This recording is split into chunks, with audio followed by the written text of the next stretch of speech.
ചെറുപ്പത്തിൽ ഏറ്റവും കൂടുതൽ സന്തോഷിച്ചത് മാത്സ് നോട്ട്ബുക്കിൽ കിട്ടിയ ചുവന്ന മഷി കൊണ്ടുള്ള ശരികളുടെ എണ്ണത്തിൻ്റെ അടിസ്ഥാനത്തിലാണ് ഏറ്റവും കൂടുതൽ ഞാൻ അടക്കമുള്ള പല കുട്ടികളും സന്തോഷിച്ചിട്ടുള്ളത്.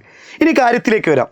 ചെറുപ്പത്തിൽ നമുക്ക് ഒരു ശരി വരെ നമുക്ക് അന്നമൊന്നും തന്നിട്ടില്ലെങ്കിലും പക്ഷെ ആ ശരികളുടെ എണ്ണം നോക്കുമ്പോൾ നമുക്കൊരു പ്രത്യേക അഭിമാനമായിരിക്കും. ചെറുപ്രായത്തിൽ നമുക്ക് കിട്ടുന്ന ഓരോ കാര്യങ്ങളും പ്രചോദനം തന്നെയാണ്. വിദ്യാർത്ഥികളെ മുകളിലേക്ക് ഇങ്ങനെ എത്തിക്കുന്നത് അത് തന്നെയാണ്. ഇനി നമ്മുടെ USSൻ്റെ കാര്യത്തിലേക്ക് വരാം. ഈ അടുത്തൊരു വാർത്ത കണ്ടു. ഒരു 3-4 വർഷമായിട്ട് USSൻ്റെ തുക കിട്ടുന്നില്ല. സ്കോളർഷിപ്പ് തുക ഉണ്ടെന്നിങ്ങനെ പറയാമെന്നല്ലാതെ കുട്ടികളിങ്ങനെ എക്സാം എഴുതി. ഞാൻ പറയുന്ന ഒരു കാര്യം, ഗവൺമെൻറ്റിനോട് പ്രത്യേകമായിട്ട് പറയുന്നത്, കൈ കൂപ്പിക്കൊണ്ട് പറയുന്ന ഒരു കാര്യം, അവർക്കൊരു പക്ഷേ ഈ ഒരു തുക കിട്ടിയിട്ടായിരിക്കില്ല വീട്ടിൻ്റെ ചിലവ് കഴിഞ്ഞു പോകുന്നത്. അതിന് വേണ്ടിയിട്ടല്ല, അല്ലെങ്കിൽ ഈ ഒരു പൈസ USSൻ്റെ പൈസ കിട്ടിയാൽ മാത്രമേ വീട്ടിലെ കറണ്ട് ബില്ല് അടക്കാൻ പറ്റുള്ളൂ, അതിന് വേണ്ടിയിട്ടല്ല. ഇതൊരു അസംബ്ലിയിൽ അല്ലെങ്കിൽ USS കിട്ടി, ഇവർക്ക് 7ാം ക്ലാസ്സിൽ നിന്ന് കിട്ടിയ ആ ഒരു സമയത്ത് അല്ലെങ്കിൽ 8ൽ പഠിക്കുമ്പോഴോ കൂടുതലും നമ്മൾ പറയുന്നത് അന്ന് പിറ്റന്നാൾ ഇന്ന് USS എഴുതി പിറ്റന്നാൾ തന്നെ കിട്ടണമെന്നൊന്നും പറയുന്നില്ല. പക്ഷെ ഒരു വർഷം കഴിയുമ്പോഴെങ്കിലും അതൊരു കുട്ടിയുടെ കൈകളിലേക്ക് എത്തുമ്പോൾ ഏറ്റവും നല്ല സന്തോഷമായിരിക്കും അവർക്ക്.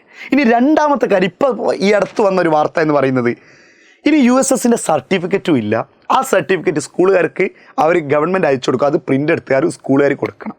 നമ്മൾ ഈ വികസനങ്ങൾ ചെയ്യുമ്പോഴും വികസനം വാതോരാതെ സംസാരിക്കുമ്പോൾ ഒരു ഗവൺമെൻറ്റിനെയും ഞാൻ അനുകൂലിച്ചുകൊണ്ടോ മറ്റൊരു ഗവൺമെൻറ്റിനെ പ്രതികൂലിച്ചുകൊണ്ടോ പറയുന്നതല്ല.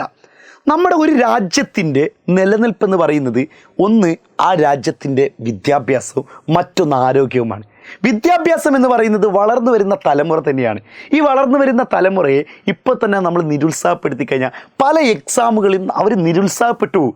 അപ്പോൾ നിങ്ങൾ പറയുന്ന മറ്റൊരു കാര്യമുണ്ടായിരിക്കും, കുട്ടികളൊക്കെ സമ്മാനം പ്രതീക്ഷിച്ചിട്ടാണോ?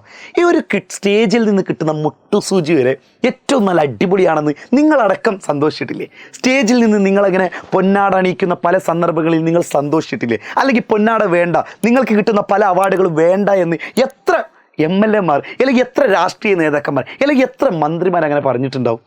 അല്ല, അതൊരു സന്തോഷമാണ്.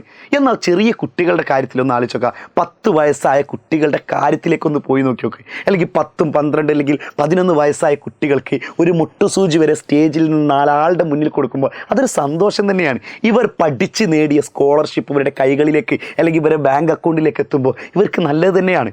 നിങ്ങളിങ്ങനെ കുട്ടികളെ നിരുത്സാഹപ്പെടുത്തുന്ന പല കാര്യങ്ങളും ചെയ്തിട്ട് വേറെ എന്തെങ്കിലും വികസനങ്ങൾ ഇങ്ങനെ നാട്ടുകാരുടെ കണ്ണിൽ പൊടിയിടാൻ, പ്രിയപ്പെട്ട മന്ത്രി അപ്പൂപ്പനോട് അങ്ങനെ തന്നെ ഞാൻ പറയട്ടെ, സ്നേഹത്തോട് ബഹുമാനത്തോട് കൂടി തന്നെ പറയട്ടെ, അങ്ങക്ക് ചെയ്യാൻ പറ്റുന്ന പല കാര്യങ്ങളും ഇല്ലേ? നമ്മൾ വലിയ വലിയ കാര്യങ്ങളിൽ തലയിടുന്നതിന് പകരം നമ്മുടെ കുട്ടികളെ, വളർന്നു വരുന്ന കുട്ടികളെ ഈ ഒരു കാര്യങ്ങളൊക്കെ ഒന്ന് സ്പീഡാക്കിക്കൂടെ? ഇവർക്ക് 1500 രൂപ അല്ലെങ്കിൽ 2000 രൂപ കിട്ടിയിട്ട് അവരുടെ വീട്ടിൽ പച്ചക്കറി വാങ്ങാനോ അല്ലെങ്കിൽ ഫിഷ് വാങ്ങാനോ അല്ലെങ്കിൽ ഇവർക്ക് മന്തി കഴിക്കാനോ അല്ല. അതങ്ങനെ കിട്ടുമ്പോൾ ഒരു പ്രത്യേക സന്തോഷമാണ്. ഇനിയെങ്കിലും ഞാൻ പറയട്ടെ, ഒരിക്കലും നിങ്ങളെ പഴിചാരുന്നതോ നിങ്ങളെ കുറ്റപ്പെടുത്തുന്നതോ നിങ്ങൾ മോശം ഗവൺമെൻറ്റാന്ന് പറയുന്നതോ ഒന്നുമല്ല. നല്ല ഗവൺമെൻറ് ആവാൻ വേണ്ടി തന്നെയാണ് ഈ പറയുന്നത്. കുട്ടികളുടെ ഭാഗത്തു നിന്ന്, ഞങ്ങൾ കുട്ടികളുടെ ഭാഗത്തു നിന്നല്ലാതെ വേറെ ആരെ ഭാഗത്തു നിന്ന് സംസാരിക്കും? പൈസ ഇല്ലെങ്കിൽ വേറെ പല കാര്യങ്ങൾക്ക് വേണ്ടിയിട്ട് നമ്മൾ പൈസ ചിലവാക്കുന്നുണ്ട്. ഗവൺമെൻറ്റിൻ്റെ കയ്യിൽ പൈസ ഇല്ലെങ്കിൽ നമ്മൾ പല കാര്യങ്ങൾക്ക് പൈസ ചിലവാക്കുന്നുണ്ട്. സാർ, ഒരൊറ്റ കാര്യം നിങ്ങൾ നോക്കണം, ഇവർക്കെന്താ വോട്ടില്ലാത്തത് കൊണ്ടാണോ? 7ാം ക്ലാസ്സിലെ മക്കൾക്ക് വോട്ടില്ലാത്തത് കൊണ്ടാണോ? ഇനി ഇവർക്ക് വോട്ടാവുന്ന 18 വയസ്സാകുമ്പോഴേക്കും ഇവരിതൊക്കെ മറക്കുമെന്ന് വിചാരിച്ചിട്ടാണോ? ശരിയാണ്, മറക്കുമായിരിക്കും. അവർക്ക് വ്യത്യസ്തമായിട്ടുള്ള രാഷ്ട്രീയ ആശയങ്ങൾ 18ാം വയസ്സിൽ വരും. ചിലപ്പോൾ ഈ പറയുന്ന ഈ ഗവൺമെൻറ്റിൻ്റെ പാർട്ടി തന്നെയായിരിക്കാം, അല്ലെങ്കിൽ അല്ലാതിരിക്കാം.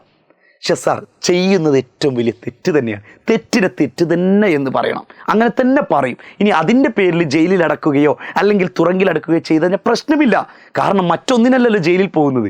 ജയിലിൽ പോകുന്നത് നമ്മുടെ കുട്ടികളുടെ സന്തോഷം കെടുത്തുന്ന പല കാര്യങ്ങളും ചെയ്ത ഗവൺമെൻറ്റിനെതിരെ ക്രിറ്റിസൈസ് ചെയ്തിട്ടാണ്, വിമർശിച്ചിട്ടാണ്. അത് ഇനി എത്ര തന്നെ പറഞ്ഞാലും ഞാൻ സംസാരിച്ചു കൊണ്ടേയിരിക്കും. എത്രയും പെട്ടെന്ന് ആ ഒരു സ്കോളർഷിപ്പും ഈ സർട്ടിഫിക്കറ്റിൻ്റെ കാര്യങ്ങളിലൊക്കെ ഒരു കൃത്യത വരുത്തി കഴിഞ്ഞാൽ ഏറ്റവും നന്നാവുമെന്ന് കൈകൂപ്പിക്കൊണ്ട് ദയവ് ചെയ്ത് അഭ്യർത്ഥിക്കുകയാണ്. Thank you.